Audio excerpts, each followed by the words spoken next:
그날은 유독 날이 좋았습니다. 희한하게 아침 일찍 눈을 떴고 기분이 날아갈 것처럼 좋았죠. 남편과도 가벼운 농담을 주고받으면서 행복하게 아침 식사를 했고요. 그때 저는 결혼하고 처음으로 마음의 여유를 느꼈고 앞으로는 평생 이렇게 살 수 있겠구나 안도했습니다. 남편과는 편안하게 웃고 즐거운 미래를 떠올리고 딸아이와 함께 할 수 있는 그런 삶 말이죠. 하지만 그날 새벽 남편은 집으로 들어오지 않았어요. 갑자기 일이 생겼나? 하는 생각과 동시에 전화를 받지 않는 남편에게 속으로 욕도 했죠. 집에 오면 잔소리를 쏟아놔야겠다고 이를 갈기도 했고요. 하지만 남편은 그 다음 날도 또 다음 날도 돌아오지 않았습니다. 뭔가 잘못됐다는 걸 느끼는 동시에 저는 경찰에 전화 한 통으로 남편의 죽음을 전달받게 됐죠. 누가 죽어요? 지금 무슨 말씀하시는 건지 이거 보이스피싱 그런 거예요? 일단 오셔서 시신을 확인해 주시고 절차에 따라서 아니 이봐요. 지금 말이 되는 소리를 해야죠. 진짜 제 남편 맞아요? 유류품이 발견되었거든요. 사고 현장에서 가지런히 벗어놓은 신발이 발견됐고요. 신발이요?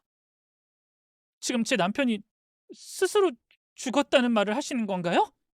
그건 조사를 좀 더 진행을 해봐야 합니다. 전화를 끊고 나서는 기억이 없었습니다.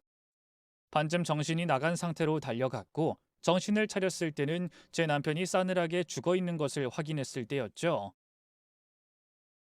퉁퉁 불어서 제대로 알아보기 힘들 것이라는 말과 동시에 하얀 천을 걷어내는 순간 온몸에 털이 곤두서며 다리에 힘이 풀리더군요.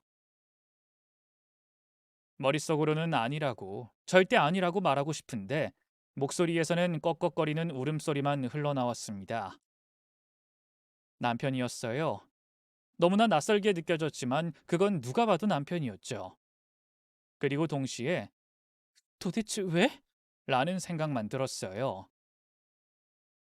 제가 느낀 감정은 일종의 절망, 그리고 배신감이 공존했던 것 같았습니다. 누구보다 남편에 대해서 잘 안다고 생각했지만 스스로 죽음을 선택할 정도였다는 사실이 너무나 끔찍했기 때문이었죠. 눈에서는 눈물만 하염없이 떨어져 나왔고 손발을 벌벌 떨다가 경찰의 부축을 받고 안치실을 빠져나와 자리에 앉았습니다. 경찰분은 난처한 표정을 지으면서도 제게 조심스럽게 질문을 하시더군요. 좀 더 조사를 진행해봐야 알겠지만 사건 정황상 남편분 동선 체크를 좀 하긴 해야 하는데요. 수사에 협조를 좀 부탁드립니다. 마지막으로 언제 보셨는지 기억하시나요? 그니까 3일 전에 남편을 마지막으로 봤거든요. 저한텐 분명 집에서 쉰다고 했는데 제가 돌아왔을 때 집에 없었고요. 그때가 2시? 아니 3시였던 것 같아요. 3일 전이면 19일이네요.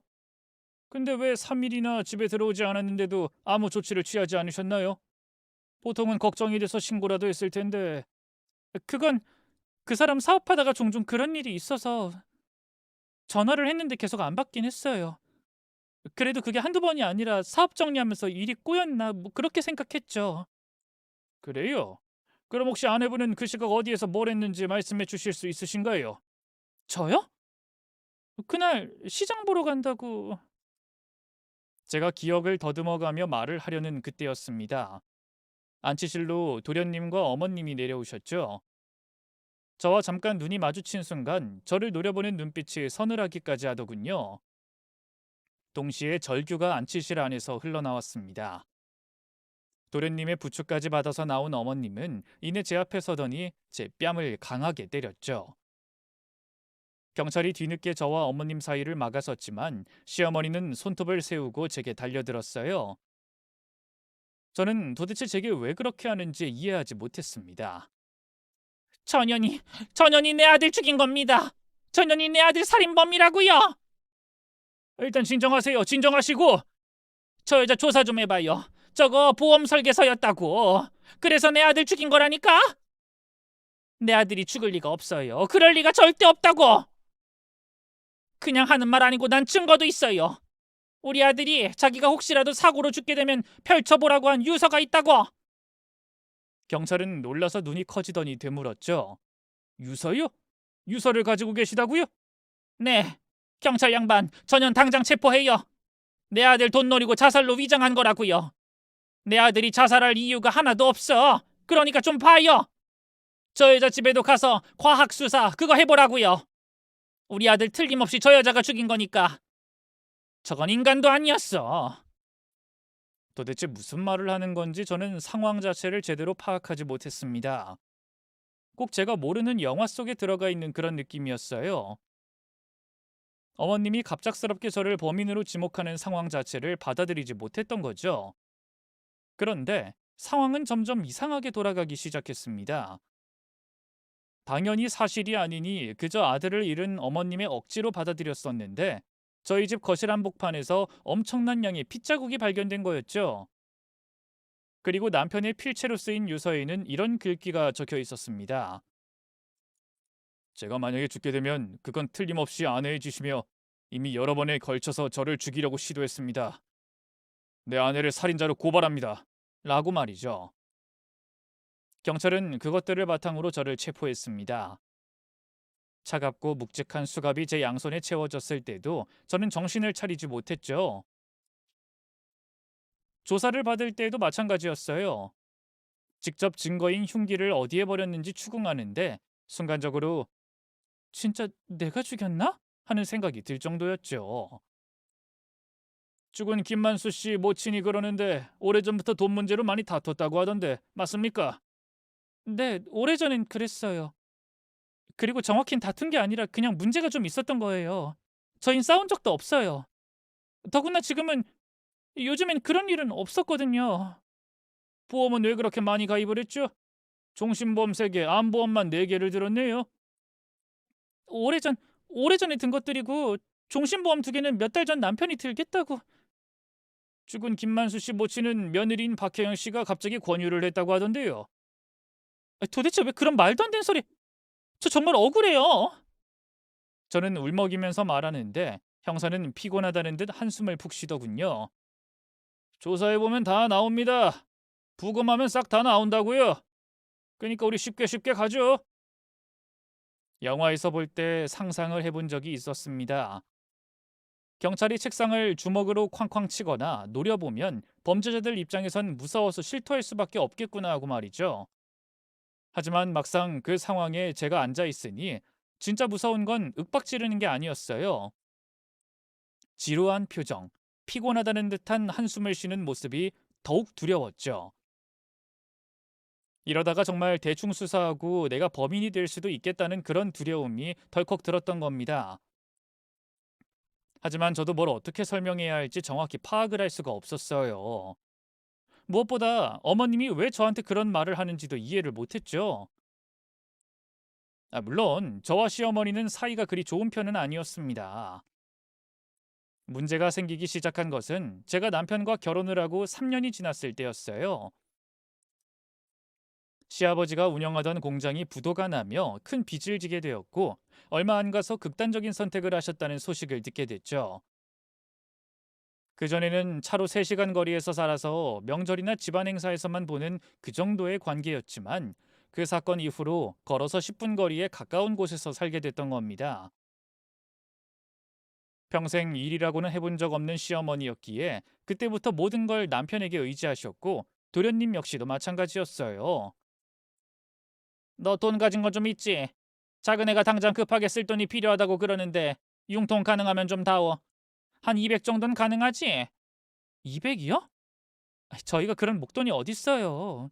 어머님이랑 도련님 여기 이사 비용에 전세 비용까지 저희가 마련하느라 여윳돈이 전혀 없어서요.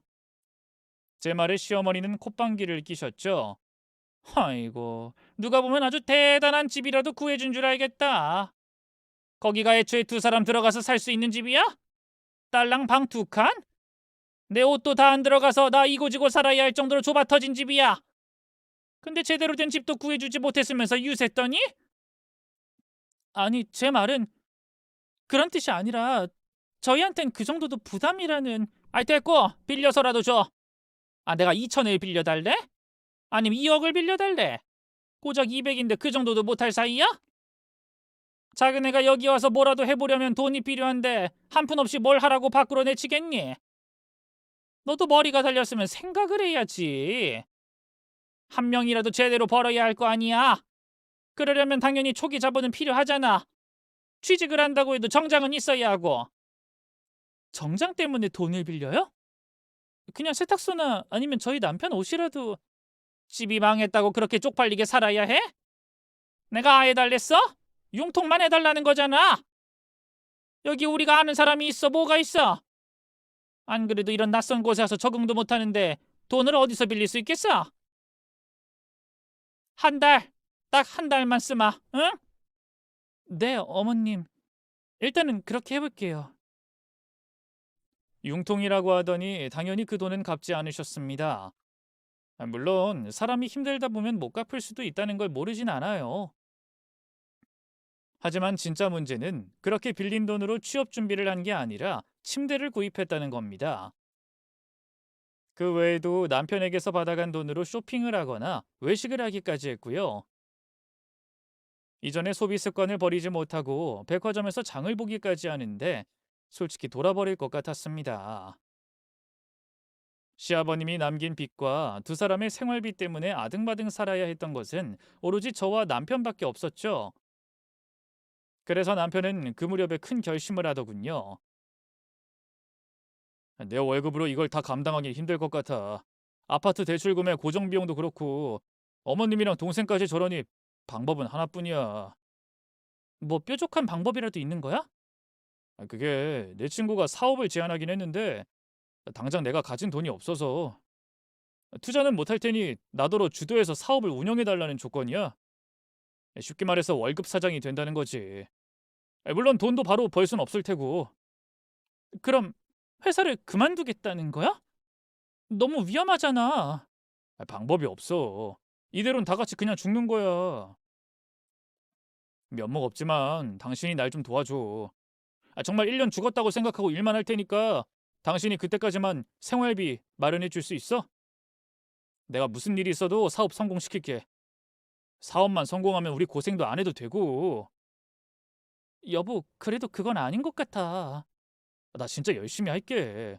당신도 나 알잖아. 내가 다른 건 몰라도 성실하고 책임감은 있는 사람이라는 거. 그러니까 우리 조금만 고생하자. 이번 한 번만 나 믿어줘.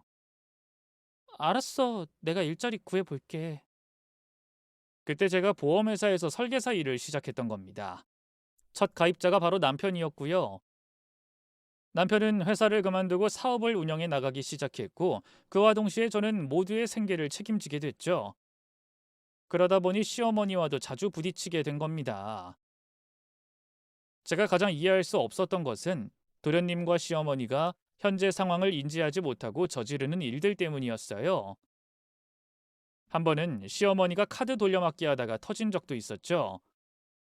어머님이 카드가 왜 필요하셔서 그걸 발급을 해요? 지금 그게 얼만 줄 아세요? 아니, 돈 받는 게 계속 눈치가 보이니까 최대한 너한테 피해 안 주려고 하다 보니 도대체 이걸 왜 어디에 쓰셨어요? 3천이 넘는 이 금액을 어디에 쓰셨냐고요? 아니 그냥 이것저것 쓰다 보니 그렇게 된 거야. 뭐 짜잘하게 생활비 하고 장도 좀 보고 그리고 작은 애한테 들려줬는데 그걸로 술을 좀 애가 연애라도 하려고 그러는지 돈 씀씀이가 좀 커. 나라고 일부러 그랬겠니? 나도 나름 잘해보려고 그랬던 거야. 제발 제발 좀 그냥 가만히 있으시면 안 되는 거예요? 도련님도 제어를 해주셔야죠. 지금 하는 일도 없는데 무슨 연애를 해요? 제가 이렇게 부탁드릴게요. 네? 미안하다. 나도 너한테 면목이 없어. 정말 미안해. 초반엔 뻔뻔하게 돈을 빌렸던 시어머니였습니다. 하지만 제가 생활비를 전부 부담하게 되면서부터는 어느 순간 제 눈치를 살피곤 하셨죠. 솔직히 저는 그 당시에 시어머니가 너무 미웠습니다. 철이 없는 도련님도 꼴보기 싫었죠. 하지만 한편으로 그렇게 눈치를 보는 게 안타까울 때도 있었어요. 시아버님이 살아있을 때 늘 여유롭게 살던 사람이었기에 아낀다는 개념이 없었다는 것도 모르지 않았기 때문입니다. 그래도 하나 다행인 것은 시간이 흐르면서 조금씩은 나아졌다는 거였죠. 아낀다는 개념이 뭔지, 가지고 싶은 걸 참는다는 게 뭔지 천천히 적응해 가고 있었거든요.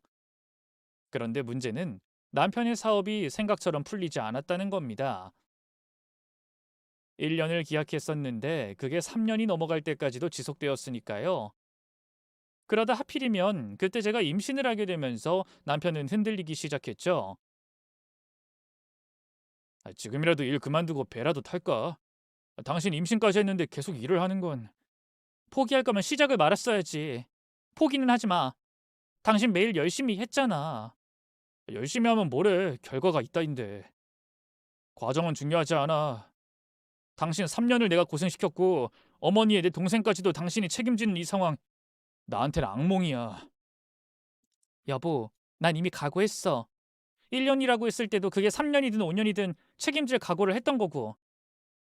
그러니까 당신 포기하지 마. 이제까지 잘해왔잖아. 과정이 왜 중요하지 않아?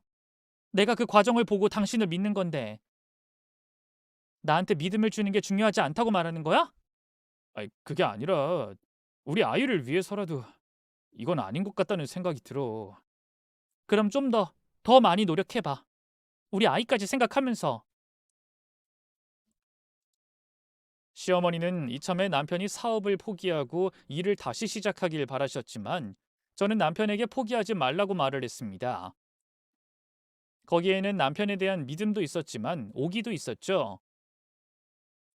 남들은 뚝딱하면 성공했다 말하고 나는 사업이 왜 이렇게 우리에게만 문턱이 높을까 원망하기도 많이 했었어요.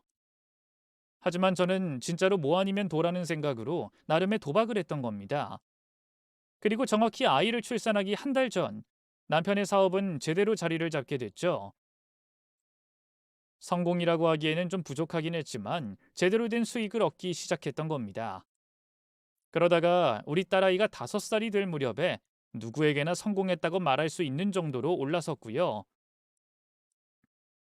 남편이 하루는 제 손을 잡곤 말했습니다. 여보, 당신 정말 고생 많았어. 이제 우리 제대로 다시 살아보자. 이제 보험 일도 그만하고 편안하게 쉬어도 돼. 여유롭게 취미 생활도 즐기면서. 일을 그만둬도 정말 괜찮겠어? 확신이 있으니까 이런 말 하는 거지. 이제 나 어디 가서도 성공했단 말 들을 정도야. 이게 다 당신 덕분이고. 그때 만약에 당신이 도와주지 않았다면 이렇게까지 할 수 없었을 거야. 오늘 아버지 빚 다 정리했어. 그리고 우리 아파트 대출도 다 갚았고. 그게 정말이야? 왜 나한테 말을 안 했어? 당신 놀라게 해주고 싶어서. 그리고 이건 선물. 남편은 제게 자동차 열쇠를 손바닥 위에 올려줬죠. 이게 뭐야? 자동차? 나 자동차를 왜? 일도 그만두라며. 당신 매일 걷고 또 걸어서 구두굽이 매일 달아가는 걸 내가 봤어. 뒤꿈치에 물집이 잡히고 또 잡혀서 굳은 살로 자리 잡은 거 볼 때마다 가슴이 찢어지는 기분이었고 그 낡은 구두 주기적으로 굽만 갈아서 또 신는 걸 볼 때마다 당신한테 자동차를 꼭 사주고 싶더라고. 그래도 이 비싼 걸. 아니 모자라지. 이걸로 보상은 안 될 거라는 거 알아. 그러니 앞으로 내가 두고두고 당신을 위해서 살게. 이건 시작이야. 내가 받은 믿음 다 보답할 거야. 지켜봐 줘. 앞으로 당신은 우리 딸이랑 그간 함께 못했던 시간만 채워줘. 나머진 내가 알아서 할 테니까. 실제로 남편은 제게 큰 빚이라도 진 것처럼 매일 저를 위해 뭔가를 선물했습니다. 어느 날은 낡은 냉장고가 새 것으로 바뀌었고 또 어느 날은 세탁기가 그리고 그 다음 날은 제게 목걸이를 사다 줬죠. 얼마 안 가서 저는 진짜로 일을 그만뒀고 그때부턴 여유로운 아침을 맞이할 수 있었어요.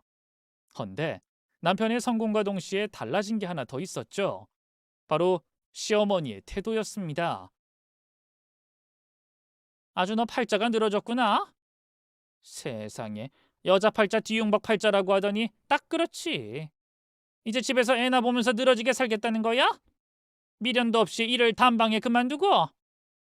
저 8년을 넘게 일을 했어요. 그리고 그 이가 그만두라고 해서 고작 8년 일한 걸로 생색은? 너 이제 생색 못 내서 아쉬워 어쩌니? 왜? 그냥 더 다니면서 내 카드값 조목조목 따지고 들지 그래?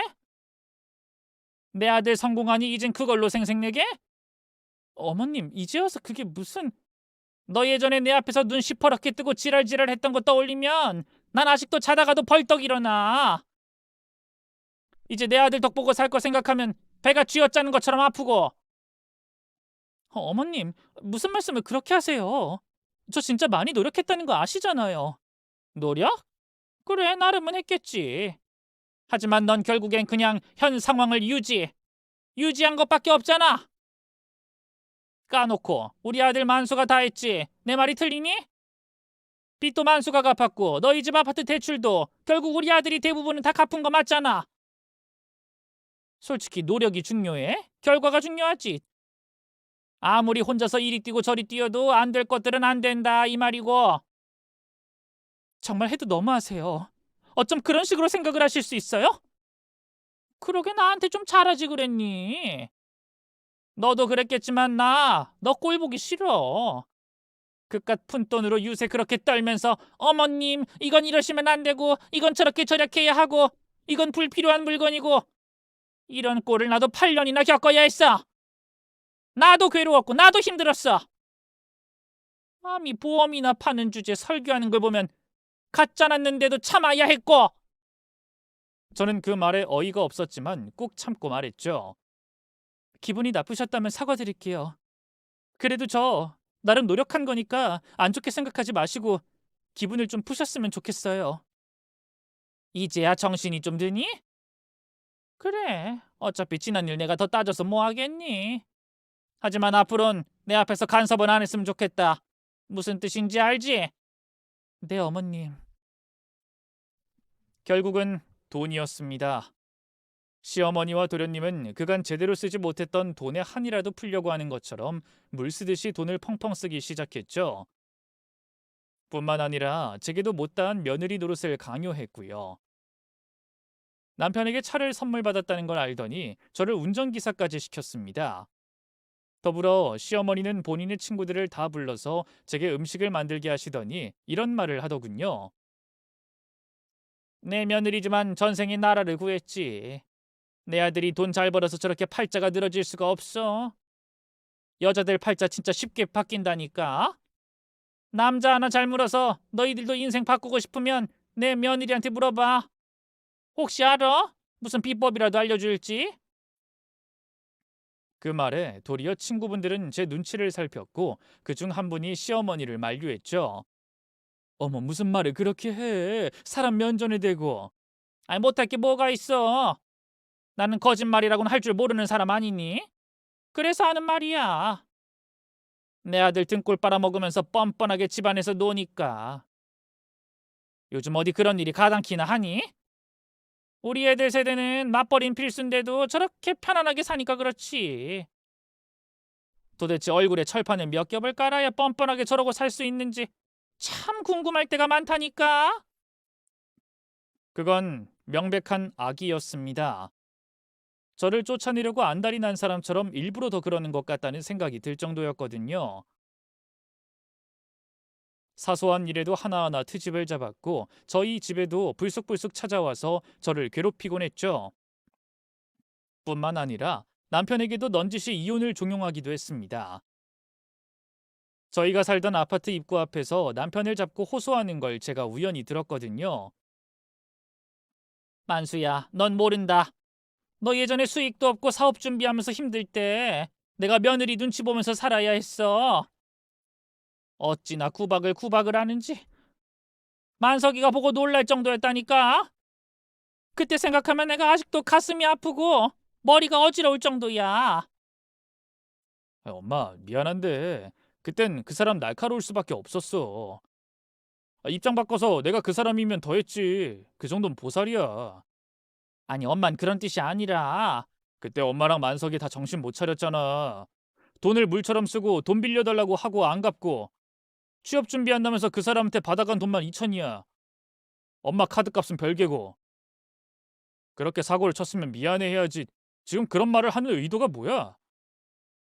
시어머니는 남편의 반응이 좋지 않자 바로 태도를 바꿨습니다.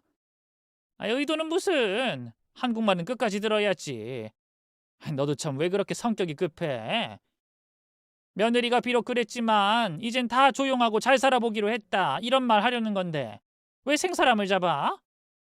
아니 누가 보면 내가 무슨 이혼하라고 종용이라도 한 줄 알겠네. 뉘앙스가 그렇잖아. 엄마, 다른 사람은 몰라도 그 사람한텐 잘해. 그리고 이왕 말이 나왔으냐는 말인데 만석이도 어린 나이 아니야. 야, 언제까지 나한테 돈 받아서 쓸 거야? 아버지 그렇게 되고 지금까지 아무것도 안 한 건 생각보다 큰 문제야. 계속 감싸지 마. 아니 갑자기 왜 풀똥이 그쪽으로 튀어? 그럼 가만히 둘 거야? 아니 알았어. 하지만 너도 이해는 해줘. 만석이 걔가 아버지를 오죽 따랐어? 그런 사람이 갑자기 죽어서 애가 충격이 심했잖아. 그래서 그 공황장애? 뭐 그런 병이 생겼다고 하잖니. 나한테 만석이는 늘 아픈 손가락이었어. 애가 나이만 먹었지 아직 온실 속 화초고. 공황이 아니라 공황이야. 핑계를 댈 거면 병명이라도 알고 말을 하든가. 앞으로 나도 두 번은 말 안 해. 동생 엄마가 알아서 정신 차리게 좀 해. 나도 참을 만큼 참다가 말하는 거야. 비록 본전도 건지지 못했고 아니라고 발뺌하긴 했지만 저는 확신했습니다. 시어머니가 남편과 제 이혼을 누구보다 바라고 있다는 걸 말이죠. 실제로 제게도 이혼을 하라는 말도 자주 했었습니다. 수준이 맞지 않는다는 그런 이유였고요. 남편의 사업이 잘 될수록 시어머니의 횡포는 심해졌고 시간이 흐르면서 저는 점점 지쳐가기 시작했습니다. 보통의 사람은 누군가 자신을 미워하는 걸 알면 그 이유를 찾으려고 하잖아요. 저 역시 마찬가지로 이해를 해보려고 노력을 많이 했었습니다. 그간 제가 시어머니의 씀씀이를 지적하거나 한숨을 쉰 걸 떠올리면서 그게 상처가 되었을 가능성이 있다고 판단했죠. 그래서 한 몇 년 참고 지내다 보면 나아질 거라는 약간의 희망이라도 있었어요. 하지만 무려 10년을 견뎌도 좀처럼 나아질 기미는 보이지 않았습니다. 그날도 시어머니는 꼬투리를 잡고 시비를 걸더군요. 너희 이사 가기로 했다며? 그래서 집도 내놓고 집값이 엄청나게 올랐다던데 맞니? 저희가 워낙 오래전에 샀잖아요. 물가 오르고 5만 원은 돈도 아닌 그런 시대인데 이걸 올랐다고 하기도 좀 그렇죠. 어쨌든 올랐잖니. 내 아들 만수가 성공해서 번 돈으로 이 집까지 사서 이득을 본 건 사실이고. 근데 너는 희한하게 내 아들 성공한 건 눈 딱 감고 못 본 척하려고 하더라. 집값 올랐고 그게 내 아들 덕이라고 왜 말을 안 하려고 해? 왜? 꼴의 자존심이라도 상하니? 아유 한심하다 한심해. 자존심 내세우려면 본인이 뭐라도 해야지. 주제도 모르는 것이 어디서 자존심을 세워? 어머님, 제가 이 집 살 때 절반은 제가 낸 거예요. 자존심을 세우는 게 아니라 유세 떠는 거지? 또 그 보험판 이야기하려고? 아유 지겹다 지겨워. 그거 팔아서 생활비 몇 푼 대준 걸로 뭐 언제까지 우려먹을 거야? 곰국도 이렇게 우려먹었으면 지금쯤 생수야 생수. 막말로 너 뭐했니? 아무것도 안 했어. 근데 아직도 그때 그 유세를 떠니 뻔뻔하게. 저를 깔아보는 눈빛에 표정까지 더해지니 순간 더는 참고 싶지가 않았습니다. 유세 좀 떨면 안 되나요?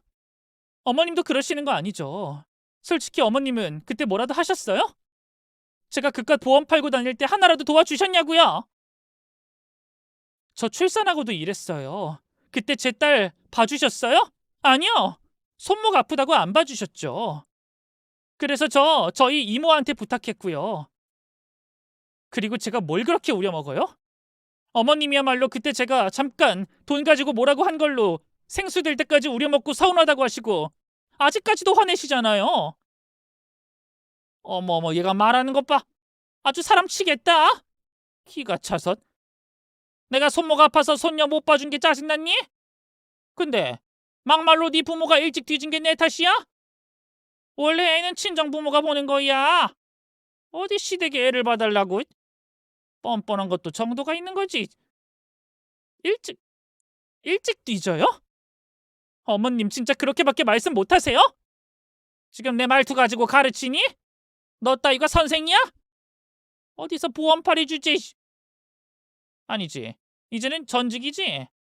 보험 파는 애들, 정수기 파는 애들, 그리고 휴대폰 파는 애들은 친구로도 안 두는 게 좋다고 하던데 너 보면 딱이야. 상종도 하지 말아야 할 양심도 없는 년. 어머님! 어디서 소리를 질러? 야! 너네가 그나마 사람 대접해주니까 기어올라? 너 안 되겠다. 너 이혼 한번 당해봐야겠어. 이 문제 나 공론화할 거야. 내 아들한테 네가 날 얼마나 무시하는지 다 말할 거고 당장 이혼서류에 도장 찍으라고 할 거다. 네, 어디 마음대로 해보세요. 허, 자신 있다 이거야? 말이 8년이지 너 정확히 5년 뒷바라지 했어. 그걸로 10년이나 우려먹고 그게 약발이 남아있을 거라고 생각하니? 내 남자는 다르다고 생각하겠지만 남자들 다 똑같아. 이제 너 나이 40대야. 그것도 중반. 주름 자글자글해서 화장으로 가려지지도 않고 애 낳아서 축축 살 늘어진 아줌마라고. 반면에 내 아들은 사업 성공해서 주머니 두둑한데 너 같은 걸 데리고 끝까지 살아줄 거라고 생각해? 이참에 애인이든 마누라든 바꾸면 그만이고 내가 내 아들한테 어울리는 여자로 붙여줄 거야. 너같이 거지 같은 전직 보안팔이 말고.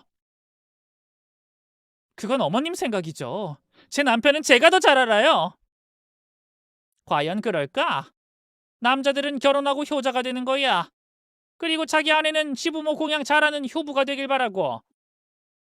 그게 남자라는 족속이고 아들이라는 것들의 본능이라고. 어디 두고 보자. 너네가 반드시 쫓아내고 말 테니까. 솔직히 긴장을 하지 않았다면 거짓말일 것입니다. 하루 종일 일하고 바쁜 남편과는 근 10년간 제대로 된 대화조차 나누지 못했었거든요. 늘 제게 미안해하면서도 쥐어주는 건 시간이 아니라 돈이었죠. 때문에 주변에서도 바람을 피우는 게 아니냐는 말도 많이 들었고요. 하지만 저는 남편을 믿었고 그래서 남편을 추궁하거나 뒷조사를 한 적은 없었습니다. 그럼에도 서로에게 소홀했던 것은 사실이었기에 이혼을 각오해야 했죠. 그렇게 이튿날 저녁 남편이 제게 이야기를 하자면서 새벽에 들어와 식탁 앞에 오랜만에 마주 앉았습니다. 한동안 말이 없기에 저는 남편에게 먼저 물었죠. 어머님이 뭐라고 그러시지? 그것 때문에 당신 나한테 할 말이 있는 거 맞아? 어머니가 어제 새벽에 회사로 찾아오셨더라고. 저는 마른 침을 삼키며 다시 물었어요. 그래서? 정말 나랑 이혼해? 당신 정말 다른 여자 생긴 거야? 뭐? 남편은 눈을 깜빡거리더니 기가 찬 듯 고개를 저으며 이어 말했죠. 아니 잠잘 시간도 없는데 내가 여보, 설마 엄마가 그런 말 했어? 아니 그냥 당신이 나한테 소홀하니까 혹시나 해서. 여보 왜 그런 생각을 해? 그럼 왜 이렇게 심각한 표정으로 앉으라고 하는 건데? 이혼하자고 말하려는 거 아니야? 아니야. 난 그냥 착잡해서 엄마 소리 들으니까 그간 당신한테 뭐라고 했는지 짐작이 돼서 표정이 이랬던 거야. 그래도 사업 성공하고 돈 좀 쥐어주면 괜찮을 줄 알았는데 당신한테 나쁜 말 많이 한 거 맞지? 그러니까 당신이 엄마한테 큰 소리 낸 거고 그게 아니면 당신이 엄마한테 그럴 사람 아닌 거 아니까 미안해서 그랬어. 미안해서. 저는 대답 대신 고개를 끄덕였고 눈물을 흘렸습니다. 그러자 남편은 손소매로 제 눈물을 닦아주더군요. 그리곤 제 손을 잡고는 나직한 목소리로 말했죠. 우리 이민 가자. 사실 오래전부터 생각하고 있었어. 그게 무슨 말이야? 이민? 왜 나한텐 그런 말을 안 했어? 그야 돈이 어떻게 모일지 잘 모을 수 있을지 확신이 서지 않았어. 나 솔직히 사업 자리 잡고 10년 동안 악착같이 돈 모은 거 당신이랑 편안하게 노후 보내고 싶어서 그런 거야. 당신한테 관심이 떨어지고 소홀해진 게 아니라 하루라도 빨리 당신이랑 같이 있고 싶었던 거고. 그럼 그래서 그렇게 무리하게 일한 거야? 외박도 하고? 어, 나도 이제 나이 먹었잖아. 무엇보다 성공 중요하지. 뭐 지금처럼 돈 많이 벌어 오래오래 계속 부자면 더 좋을 거고. 근데 여보, 당신도 내 성격 알잖아. 나 이렇게 계속 못 살아. 남편은 원래부터 돈 욕심이 없던 사람이었습니다. 저도 사업 준비를 하겠다고 했을 때 가장 걱정했던 부분이 그거였고요. 그런데도 사업 성공 후에 미친 듯이 일만 하기에 솔직히 그 성격이 바뀌었다고 생각했었죠. 사람이 돈을 손에 쥐게 되면 몰랐던 성격이 드러나기도 하니까 말입니다. 남자들이 흔히 가지고 있는 야망, 명예, 지위까지 욕심이 생겼구나 했던 거예요. 하지만 남편은 혼자서 계획을 하고 있었던 겁니다. 빠른 은퇴를 위해서 1년을 3년처럼 그렇게 보내겠다고 말이죠. 그리곤 남편은 자신의 남은 계획을 이야기하더군요. 우리 딸 대학 들어가고 취업하는 거, 그리고 적당한 오피스텔, 이 정도까지만 지원해 줄 생각이야. 그리고 당신이랑 나 둘이서는 솔직히 적은 돈으로도 충분히 생활 가능하잖아. 우리 둘 40년 정도 함께 살 돈 마련한다고 미친 듯이 살았던 거야. 그래도 만에 하나라는 게 있으니까 내 종신보험 2개 정도 더 들고 그러면 될 것 같아. 여보, 이미 하나 있는데 왜 보험을 또 들어? 아니야. 평균적으로 남자들이 먼저 죽어. 그럼 당신만 혼자 생활하긴 힘들 거고. 그럴 때 보험 드는 거잖아. 이민은 더 의논은 해야겠지만 난 캐나다를 생각하고 있어. 환경도 좋으니까 당신이랑 노후 보내기 좋을 것 같아서. 작은 사업 하나 하면 갈 수 있다더라. 거기 말고 일본이나 다른 나라도 좋고. 일단 여길 뜨는 게 좋을 것 같아. 나야 좋긴 한데 그럼 어머님이랑 도련님은? 그 걱정은 이제 안 해도 돼. 이만하면 다 했어. 할 만큼은. 이제 둘 몫이라고 생각해. 난 어머님이랑 동생한테 소나기를 피할 수 있는 지붕 같은 존재가 되어주고 싶었어. 근데 비가 그쳤고 이젠 떠날 때가 됐다고 보거든. 그 문제는 내가 알아서 할 테니까 당신은 집 정리되는 대로 떠날 생각만 해. 우리 진짜 새 출발 제대로 해보자. 새로운 곳에서의 시작. 그 말은 제 심장을 뛰게 만들었습니다. 심지어 저희 딸도 무척이나 좋아했죠. 우린 차분하게 주변을 정리하기 시작했고 저는 딸과 함께 영어 회화 학원까지 함께 다녔어요. 정말이지 모든 게 완벽했다. 그렇게 말할 수 있을 정도로 평화로운 날이 지속되었죠. 헌데 남편이 갑자기 싸늘한 주검으로 제 앞에 나타났던 겁니다. 그리고 저는 졸지에 남편 살해 용의자로 조사를 받아야 했고요. 전 이런 사실들을 경찰에 다 말을 했습니다. 혹시 내연 관계인 사람이 있다거나 한다면 미리 말씀을 해주세요.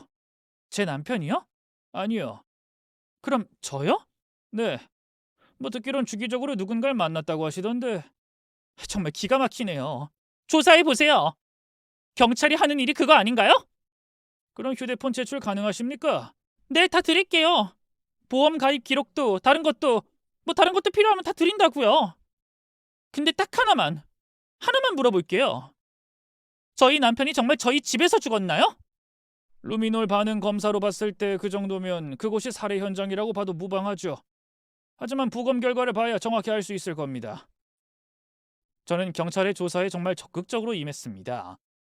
아마 그 덕분인지 저를 조사하던 경찰도 조금은 누그러진 것처럼 보이더군요. 그런데 뜬금없이 시어머니와 도련님이 절 보겠다고 했고 그렇게 경찰서 조사실에서 대면을 하게 됐죠. 형수, 사람의 탈을 쓰고 어쩜 그런 짓을 해요? 형이 그렇게 되기 전에 얼마나 형수를 두려워했는지 알아요? 형수가 막 자기를 죽일 것 같다고 매일을 울었어요, 매일. 이에 시어머니도 거들더군요. 보험까지 들게 해놓고 죽인 거지? 보험금 다 먹으려고. 근데 그거 아니? 너 같은 살인마들은 보험금 안 준다고 하더라. 어차피 너한테 안 들어간다고. 그러니까 똑바로 말해. 너 내 아들 어쨌어? 왜 죽였어? 내 아들을 왜? 왜 이 나쁜 년아?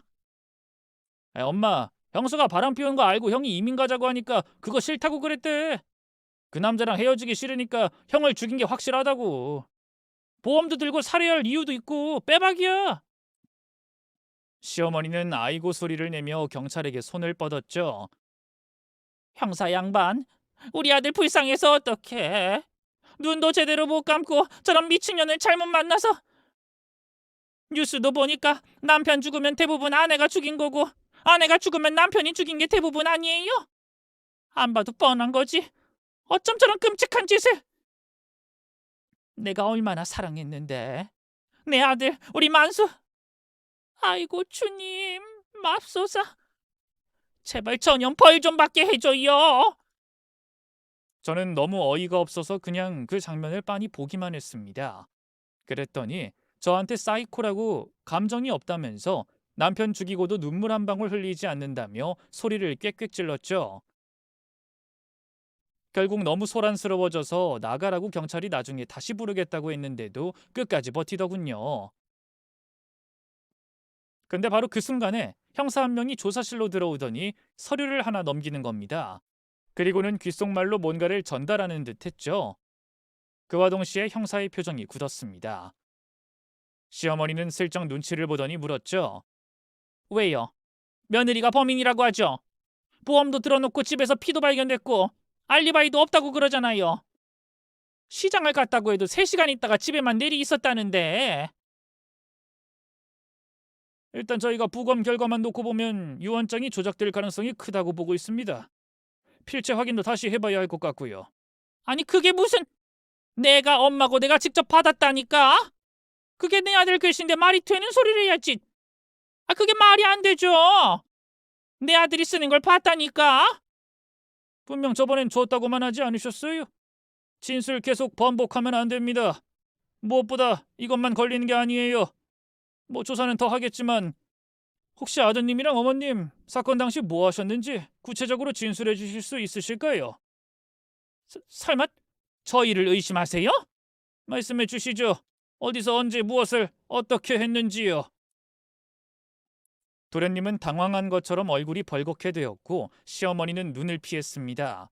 저를 범인으로 몰아세우려고 온 자리에서 졸지에 취조를 받게 됐죠. 들어보니 부검에서 남편의 두피가 찢어진 상처를 발견했는데 그건 왼손잡이, 그것도 180cm 이상의 키와 70kg 이상의 체중을 가진 사람이 때렸다는 게 나왔다는 겁니다. 저는 그렇게 상세한 부분까지 나온다는 걸 몰랐는데 상처의 깊이나 위치 등으로 대략 알 수 있는 거라고 하더군요. 또한 남편의 폐에서 바닷물 속 플랑크톤과 모래가 발견되었다고 했죠. 그 말은 다시 말해 머리를 공격받았을 때까지는 살아 있었으나 바다에 빠져 죽었다는 말이라고 했습니다. 저는 그 말에 심장을 부여잡고 엉엉 울었죠. 얼마나 아팠을까, 얼마나 허무했을까 생각하니 정말 미칠 것 같았습니다. 하지만 그 말에도 두 사람은 아무 표정도 없었어요.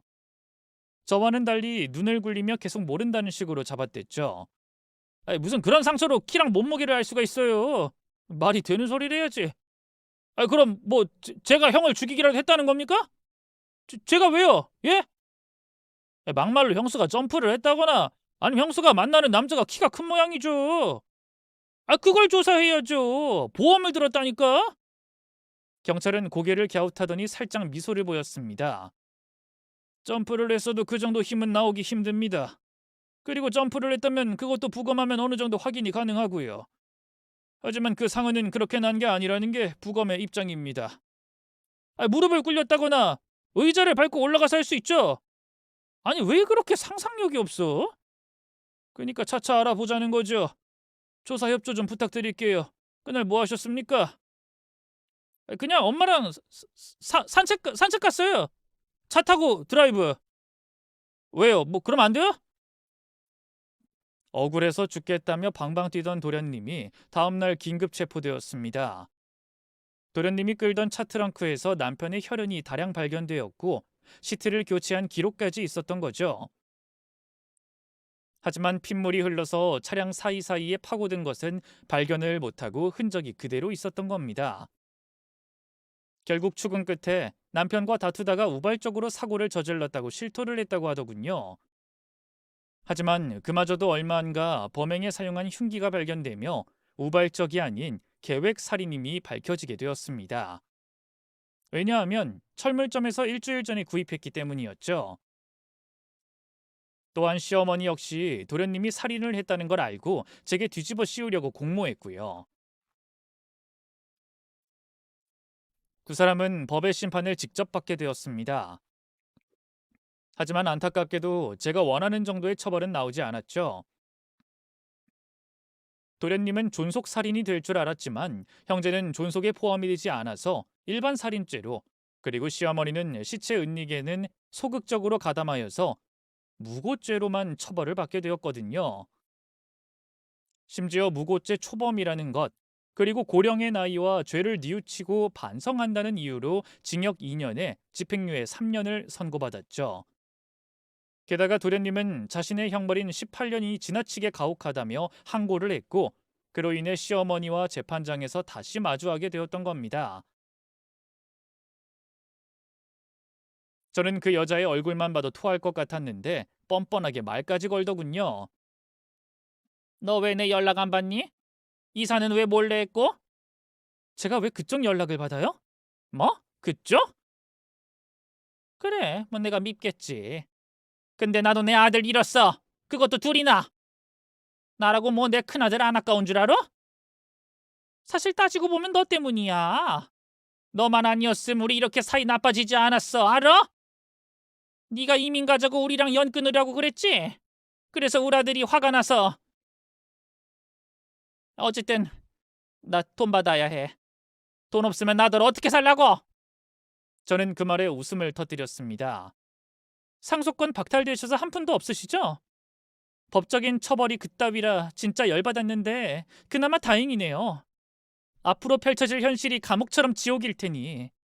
너 지금 손목도 안 좋으신데 앞으로는 그 손목 좀 쓰셔야겠네요.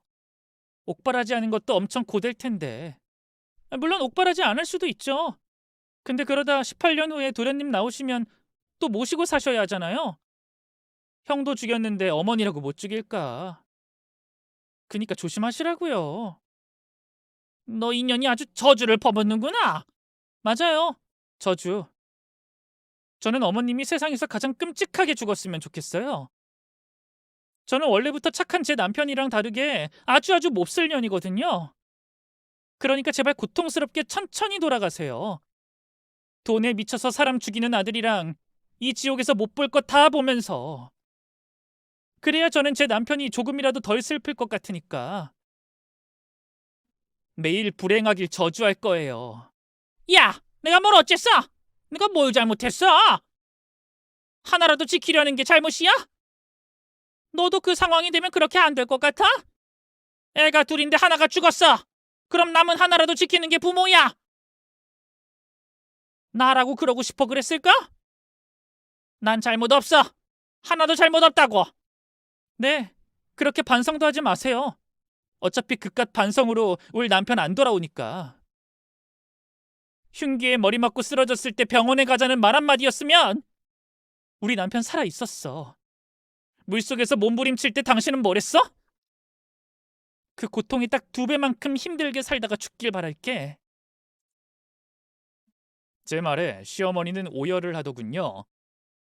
돈이 없어서인지 아님 본인도 아들을 잃어서인지 모릅니다. 아니 정확히는 알고 싶지도 않고요. 어쨌든 그게 저와 시어머니는 거기까지가 마지막이었습니다. 그 뒤로는 어떻게 사는지 아예 신경도 꺼버렸죠.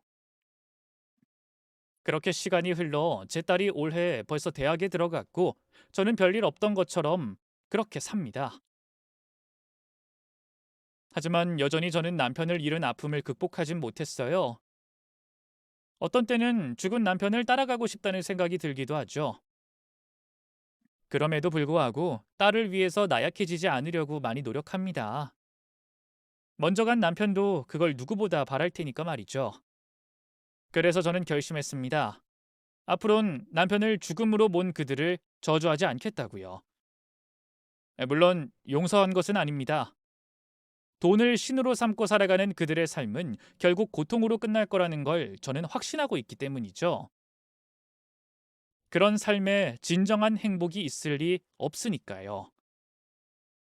그리고 저 역시도 그들을 미워하기만 하다 보면 아무것도 할 수 없다는 걸 알았기 때문에 이제는 증오를 내려놓으려고 다짐했죠. 대신 남편과 함께했던 시간들, 너무나 소중한 기억들을 돌이켜보고 딸과의 추억을 쌓을 생각입니다. 남편이 바랬던 이민은 포기했지만 그래도 여기저기 여행 좀 다닐까 계획은 하고 있어요. 오늘따라 유독 남편이 너무 보고 싶고 참 많이 그립습니다. 이렇게 제 이야기를 끝까지 들어주신 여러분 정말 진심으로 감사드립니다. 여러분 모두에게 사랑하는 사람을 잃어버리는 고통 없이 부디 행복하고 평안한 날들이 가득하시길 진심으로 기도합니다. 여러분, 저도 앞으로 잘 살아가라고 응원 좀 해주세요. 감사합니다.